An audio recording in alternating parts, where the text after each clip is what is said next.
आपके साथ नवजोत रंधावा। एलएसी पर तनाव कम करने के लिए भारत और चीन में एक बड़ा समझौता हुआ है। पैंगोंग लेक के पास दोनों ही देशों की सेनाएं पीछे हटेंगी।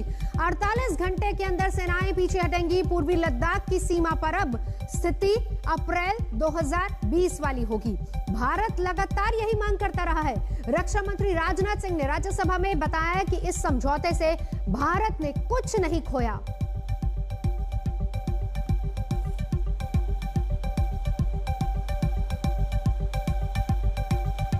पिछले वर्ष से मिलिट्री एंड डिप्लोमेटिक लेवल पर चीन के साथ हमारा संबंध बना रहा है। इस बातचीत में हमने चीन को यह बताया है कि 3 सिद्धांतों के आधार पर हम इस समस्या का समाधान चाहते हैं। फर्स्ट, दोनों पक्षों द्वारा एलएसी को माना जाए और उसका आदर किया जाए। दूसरा, किसी भी पक्ष द्वारा यूनिलैटरली स्टेटस को बदलने का प्रयास न किया जाए। तीसरा, सभी समझौतों का दोनों पक्षों द्वारा पूर्ण रूप से पालन किया जाए। फ्रिक्शन क्षेत्रों में डिसएंगेजमेंट के लिए भारत का यह मत है कि 2020 की फॉरवर्ड डिप्लॉयमेंट जो एक दूसरे के बहुत नजदीक हैं वे दूर हो जाएं और दोनों सेनाएं वापस अपनी अपनी स्थायी या मान्य चौकियों पर वापस लौट गई। सभापति महोदय, बातचीत के लिए हमारी स्ट्रेटेजी तथा अप्रोच माननीय प्रधानमंत्री जी के इस दिशा निर्देश पर आधारित है कि हम अपनी 1 इंच जमीन भी किसी और को नहीं लेने देंगे। हमारे दृढ़ संकल्प का ही यह फल है कि हम समझौते की स्थिति पर पहुंच गए हैं।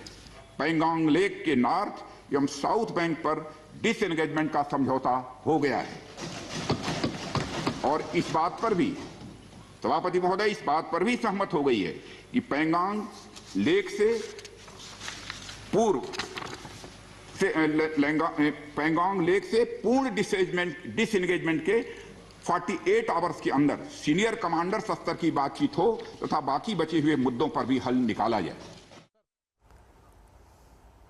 और इस वक्त मेरे साथ एक खास मेहमान और साथ ही साथ मेरे 2 सहयोगी जुड़ चुके हैं। परिचय आपको करा देती हूँ। मेरे साथ सुशांत सरीन साहब मौजूद है और साथ ही साथ मेरे 2 सहयोगी मंजीत नेगी, हिमांशु मिश्रा दोनों ही हमारे साथ मौजूद हैं। मंजीत, क्योंकि आप बहुत क्लोजली इस चीज को ऑब्जर्व भी करते आए हैं, जरा समझाइए, जब डिसएंगेजमेंट की बात होती है भारत ने कुछ खोया नहीं, चीन पीछे हट रहा है, किस तरीके से इसको समझा जाए?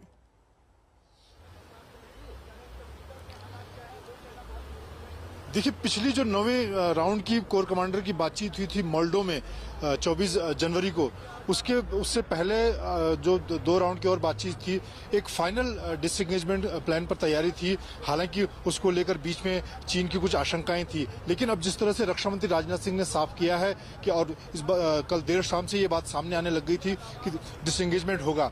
अभी के प्लान के मुताबिक पैंगोंग के दोनों छोर से, यानी कि दक्षिणी उत्तरी दोनों छोर से समयबद्ध तरीके से डिसएंगेजमेंट होगा। सेनाएं पीछे हटेंगी। अप्रैल 2020 के जो हालात हैं, जहां पर दोनों सेनाएं थी, खासकर सबसे जो गंभीर मसला था दोनों सेनाओं के बीच में पैंगोंग का फिंगर 4 का इलाका था, जहां पर भारतीय सेना फिंगर 4 के पास धनसिंग थापा पर थी और चीनी सेना फिंगर 8 पर थी, उनका एडम बेस वहां पर था। अभी दोनों सेनाओं को वहां पर वापस लौटना होगा। मैं लौटूंगी आपके पास। सुशांत सरीन साहब भी हमारे साथ मौजूद है, लेकिन पहले हिमांशु मैं आपके पास आऊंगी। आपके साथ संजय राउत साहब हैं, क्या प्रतिक्रिया आ रही है इस पर?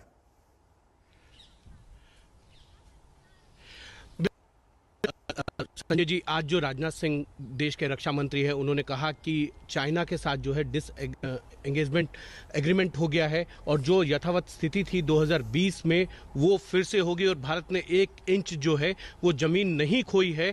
और उन्होंने कहा ये एक बहुत बड़ी कामयाबी है कूटनीतिक स्तर पे भी और सैन्य स्तर पे भी भारत की, कि उसने चाइना को उनके रणनीति के तहत जो है वो बिल्कुल पिछली स्थिति पे लाके खड़ा कर दिया। देखिए, हमने आज उनका स्वागत किया है। रक्षा मंत्री का जो बयान था और जो बात देश के सामने रखी, देश में विश्वास में लेकर, सदन को विश्वास में लेकर, ये राष्ट्रीय सुरक्षा का मामला है। तो आज जो बात सदन के सामने रखी है रक्षा मंत्री राजनाथ सिंह जी ने, हमने उनका अभिनंदन भी किया है और उनके बयान का स्वागत भी किया है। लेकिन और भी कुछ बातें वहाँ बाकी है ज़मीन पर, और मुझे लगता है उनका जो टॉक है 2 देशों में वो अभी भी चल रहा है, तो उसके ऊपर अब ज़्यादा डिबेट करना ठीक नहीं है। उन्होंने ये कहा कि फिंगर 3 तक जो है, जो एडम बेस है, वहाँ पर रहेगा और भी पेट्रोलिंग नहीं होगी जब तक बातचीत कंप्लीट नहीं होती। एक 48 घंटे में एक राउंड की बातचीत और होगी। ठीक है, अच्छी बात है। जैसे बयान दिया था उसके मुताबिक जब सब ठीक चला तो मुझे लगता है ये दो देशों में जो तनाव है कुछ महीनों से वो खत्म होना चाहिए। हिमांशु हो रहा है। हिमांशु, मैं लौटती हूँ आपके पास, सीधा चलेंगे। सुशांत सरीन भी इस वक्त हमारे साथ जुड़ चुके हैं। सुशांत जी, हर बार जब भी बात हुई है एक लाइन का जिक्र हमेशा आया है कि हम चीन पर कितना भरोसा करें। अब जाकर कहीं इस पर जो जिस हिसाब से रक्षा मंत्री ने यह बयान दिया है उस पर सहमति बनी है कि हम वापस अप्रैल 2020 की स्थिति में लौटेंगे। अब फिर से वही बात, क्या चीन पर भरोसा किया जाए और क्या स्थिति उतनी बरकरार होगी और कितने समय में पूर्णतः, जब हम डिसएंगेजमेंट की बात करते हैं, वो कब तक हो पाएगा? देखिए, भरोसा तो आप राष्ट्रीय सुरक्षा के मामले में किसी के ऊपर भी नहीं कर सकते और मुझे नहीं लगता कि भारत ने भी कोई बहुत ज्यादा भरोसा जताया है, तभी इतनी लंबी बातचीत हुई है और हर छोटी छोटी बात का ख्याल रखा जा रहा है। पहली बात तो ये है, तो ये तो भरोसे की बात होगी। भरोसा किसी के ऊपर नहीं है और चीन के ऊपर तो कतई नहीं है। दूसरी चीज ये है कि ये एक सबसे पहला और सबसे छोटा कदम है। इसमें अभी और बहुत सारे पड़ाव आएंगे, क्योंकि जैसे कि रक्षा मंत्री ने खुद बताया और बहुत सारे एरियाज हैं जहां पर अभी तक सहमति नहीं बनी, वहां पर भी सहमति बनाने की जरूरत है। जहां तक ये समझौते का मामला है, मेरे ख्याल ये एक तरीके का अच्छा समझौता माना जा सकता है, क्योंकि एक तो इससे कुछ तनाव कम होगा, एक ये पहल हो गई है और अब ये बाकी जो मुद्दे हैं उसके लिए भी मददगार साबित होगा। तीसरी चीज ये, और जो बहुत अहम है, इसमें दोनों तरफों से कुछ दिया और कुछ लिया गया है। ये बात मंजीत की बिल्कुल ठीक थी, आपके संवाददाता की, कि दोनों साइड पहले तो वहां पर जो उनके परमानेंट बेसिस थे वहां पर वापस चली जाएंगी। उसका मतलब ये है कि जहां पर जो फॉरवर्ड एरियाज में भारत ने भी अपने कुछ लोगों को बिठाया हुआ था चोटियों के ऊपर, वो लोग भी नीचे उतरेंगे, जैसे कि चीनी भी वापस जाएंगे। एक बात तो ये है। दूसरी चीज कि चीन ने फिंगर 4 के पास में, फिंगर 5 के आसपास एक बहुत बड़ा अपना एक बेस टाइप का बनाना शुरू किया था। इस समझौते से ये स्पष्ट है कि उसको वो सब हटाना पड़ेगा। जो कुछ भी उसने नई चीज बनाई, उसी तरीके से भारत ने भी जो कुछ नई चीजें बनाई होंगी वो हमारे को हटानी पड़ेगी। ये भी भारत के लिए कोई चिंता की बात नहीं है।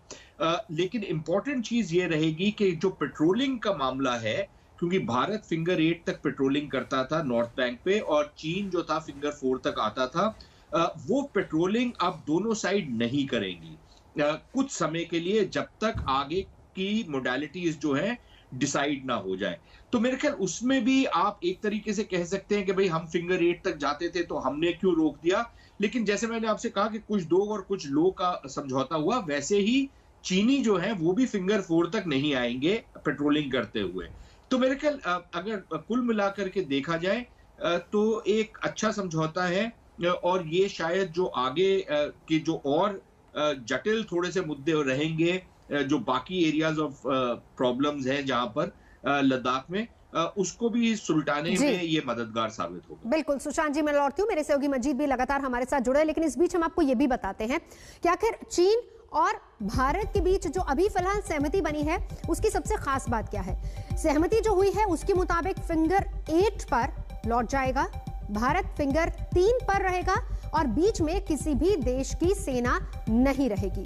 मंजीत नेगी लगातार हमारे साथ जुड़े हैं। मंजीत, आप हर मीटिंग पर नजर बनाए हुए थे, हर मीटिंग का अपडेट भी आप लगातार हमें देते रहे हैं।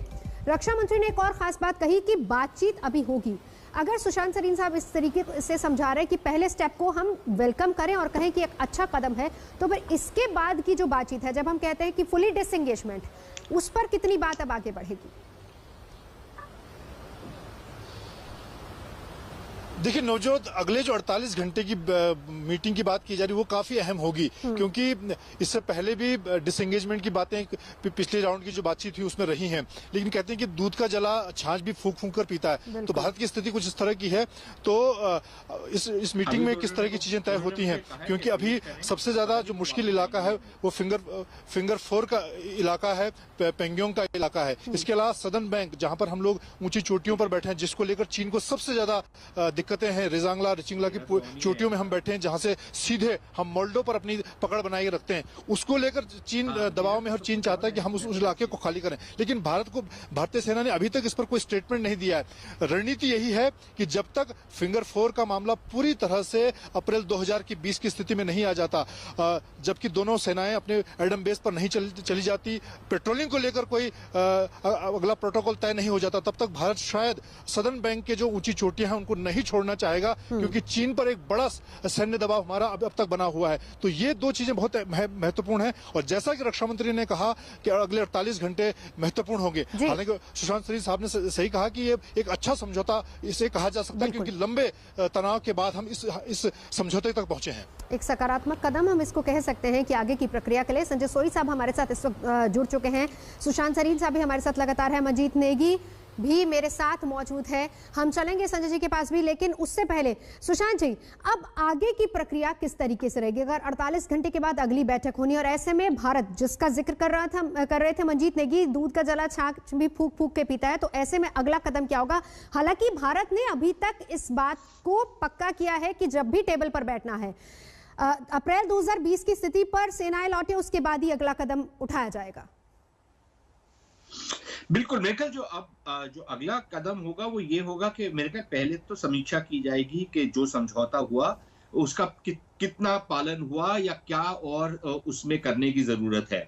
मंजीत जो कह रहे हैं कि साउथ बैंक में जो भारत चोटियों के ऊपर बैठा हुआ है, उस पे मेरे ख्याल एक अभी भी एक सवालिया निशान है कि वहां पर हम लोग बैठे रहेंगे या पीछे हटेंगे, क्योंकि अगर जो स्टेटमेंट आई है रक्षा मंत्री जी की, अगर उसको देखा जाए तो उससे तो ये स्पष्ट लगता है कि भाई उधर से भी पीछे हटेंगी, जैसे कि चीनी जो आगे आ गए थे वो भी पीछे हटेंगे, तो भारत भी वहां से पीछे हटेगा। अब या ये हमारी समझ का प्रॉब्लम है या ये एक्चुअली होगा, लेकिन उसमें भी मुझे कोई आपत्ति की बात नजर नहीं आती अगर दोनों साइड्स इस डील के ऊपर बरकरार रहे। और मेरे ख्याल समीक्षा के बाद जो बाकी मुद्दे हैं और उनके ऊपर बातचीत होगी, और हर एक चीज को, क्योंकि जिस तरीके से पिछले 9 राउंड हुए हैं उससे ये तो बड़ा स्पष्ट है कि हर छोटी छोटी बात के ऊपर आप बात कर रहे हैं, आप किसी भी चीज को खुला नहीं छोड़ रहे, हर चीज का प्रॉपर सोल्यूशन को आप तय कर रहे हैं। तो मुझे लगता है कि वो उसमें भी काफी टाइम लगेगा। अगर हम ये मानते हैं कि अगले 2-3 मीटिंग्स में सारा कुछ सुलझ जाएगा, अगर हो जाए तो बहुत अच्छा है, लेकिन मुझे होता हुआ नजर नहीं आ रहा। इसीलिए मैंने कहा है कि एक छोटा कदम है, पहला कदम है, अच्छा कदम है, लेकिन जो अभी तक क्राइसिस बना हुआ है लद्दाख के क्षेत्र में और जो तनाव है वो थोड़ा कम तो होगा, लेकिन बरकरार रहेगा मोटा मोटी। बिल्कुल।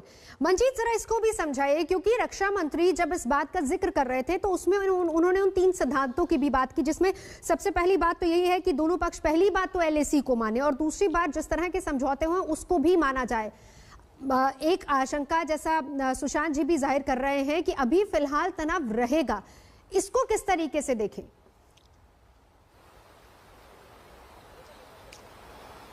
देखिए, जो कहा जाता है कि ट्रस्ट डेफिसिट, ये तो अब दोनों सेनाओं के बीच में हो चुका है, क्योंकि जो हम लगातार इस बात को कहते रहते कि सरहद पर कम से कम पाकिस्तान के मुकाबले में चीन सरहद पर गोली नहीं चलती है, वो एक मुगालता खत्म हो चुका है। तो अब दोनों सेनाओं के बीच में वो एक भरोसा नहीं रहा, इस बात को मानना होगा। इसीलिए सेना की तरफ से अभी तक कोई स्टेटमेंट नहीं दिया। सरकार की तरफ से रक्षा मंत्री ने, क्योंकि इस वक्त सदन चल रहा है, सेना की तरफ से स्टेटमेंट नहीं दिया जाएगा, लेकिन सेना पूरे मामले को बहुत चौकस है, क्योंकि गलवान जैसी घटना को हम झेल चुके हैं, जहां पर हमें अपने 20 जवान गंवाने पड़े हैं। ऐसे में सेना किसी भी मोर्चे पर नहीं चाहेगी कि दोबारा हमारे लिए कोई एम्बैरेसमेंट की स्थिति हो।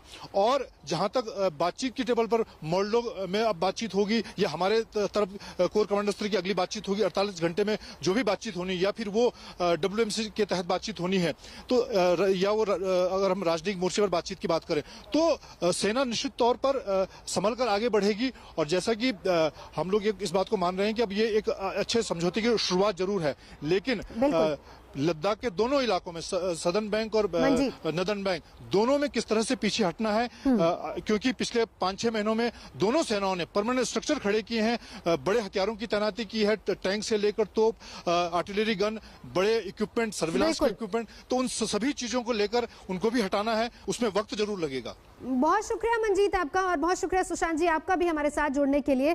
फिलहाल यहाँ रुकना होगा एक ब्रेक के लिए। आज तक पर खबरों का सिलसिला लगातार जारी है, देखते रहिए आज तक। नमस्कार, मैं हूं अंजना ओम कश्यप। हमें उम्मीद है ये वीडियो आपको पसंद आया होगा। लेटेस्ट खबरों के लिए यूं ही देखते रहिए आज तक, और इस वीडियो के पसंद आने पर लाइक, शेयर एंड सब्सक्राइब करना ना भूलें।